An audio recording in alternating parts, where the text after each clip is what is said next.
গত 16 বছর যারা আমাদের উপরে জুলুম করেছে, অত্যাচার করেছে, আমাদের টুটি চেপে ধরেছে, আয়নাঘর প্রতিষ্ঠা করেছে, আমাদেরকে শিবির প্রেমিং দিয়েছে, আমাদেরকে ট্যাগিং করেছে, হলে হলে নির্যাতন করেছে,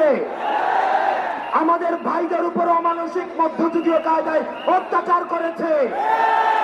আমাদের বোনদেরকে ছাত্রলীগ এবং যুবলীগ যেভাবে নির্যাতন করেছে, তারা যদি আর কখনোই এই বাংলার মাটিতে ষড়যন্ত্র করতে চায় তাহলে কি আমরা প্রতিরোধ করতে রাজি আছে? প্রিয় ভাইয়েরা, আপনারা জানেন আজকে আমরা শাহবাগে দাঁড়িয়ে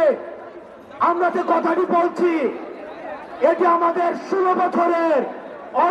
অত্যাচার, নির্যাতন, কারাভোগের ফসল।